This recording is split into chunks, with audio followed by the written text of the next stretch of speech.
I have seen people who got recommended जिनकी इतनी fluency नहीं थी. Like this is one of the parameters that people think कि वो ये देख रहे हैं कि तुम कितना अच्छा बोल सकते हो.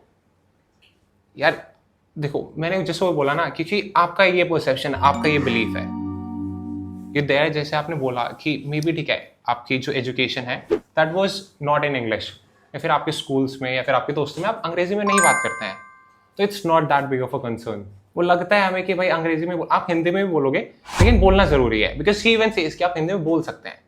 कोई बोलता नहीं है क्योंकि वो डरा हुआ है. और मतलब अब जैसे जो इसकी एप्लीकेशन बेस्ड, अगर हम सोल्यूशन बेस्ड अप्रोच पे चले, तो जब आप रिवाइज करते हैं अपनी स्टोरी, तो हम क्या है ना, वर्ड टू वर्ड रिवाइज करते हैं कि Mohan was 19 year old bachelor students of this and this. तो अब मान लो आप बैचलर स्टूडेंट भूल गए, तो आप पूरी लाइन भूल गए, उसके बाद आप अगली लाइन भूल जाएंगे, क्योंकि now in your head you thinking यार मैं लाइन भूल गया, मुझे याद नहीं आ रही है. तो जो ब्लैंक वो इसलिए होता है क्योंकि यू टू वरीड कि यार मैं अच्छा बोलूंगा नहीं बोलूंगा, कि यार मुझे एग्जैक्ट वर्ड याद आएगा नहीं आएगा, क्या मेरी फ्लुएंसी उतनी अच्छी है नहीं है.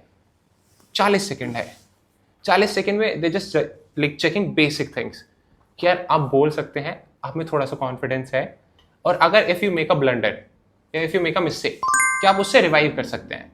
जैसे आपने बोला ना कि आपके ब्लैंक स्पेस क्यों आएगा, आपका फर्स्ट ब्लैंक स्पेस आया क्योंकि you could not remember a particular line.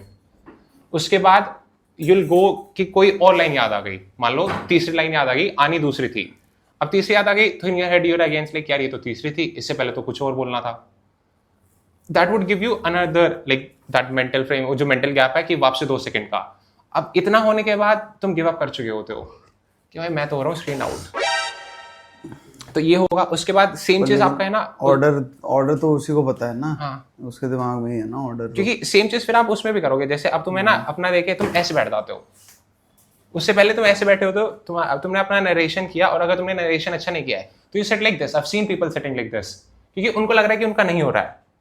तो इतनी सी चीज if it's visible in your demeanour, तो मैं तो बैठे ही जज करने के लिए हूँ. मतलब वहां पे जो एसएसएस हैं, they sitting there exactly for this thing, कि if like such a small thing can make you feel dejected. Now let's take it to the actual example कि मान लो आप लड़ाई में गए हैं, वहां से गोलियां चल रही हैं, ठीक है, यू मेक अ मिस्टेक, कुछ हो जाता है, वहां से गोलियां चलनी शुरू हो गई, यू नॉट प्रिपेयर्ड. तो अगर आप उस चीज से रिकवर नहीं कर पाए हैं, तो how do you think you going to act there, क्योंकि that's what they are checking, right. आप फोर्सेस में क्यों जा रहे हैं, आपका फाइल का तो काम नहीं है. If you going to become an officer, you going to lead a team, तो वो टीम को आप कैसे लीड करेंगे अगर आप खुद ही नहीं अपने आप को पिकअप कर पा रहे हैं ना. तो you that one mistake is like such a big blunder that you can like recover from it, क्योंकि उसके बाद से तुम ठीक से बोलोगे नहीं, सब कुछ खराब है. जीडी में फिर तुम जीडी में भी पार्टिसिपेट नहीं करते हैं.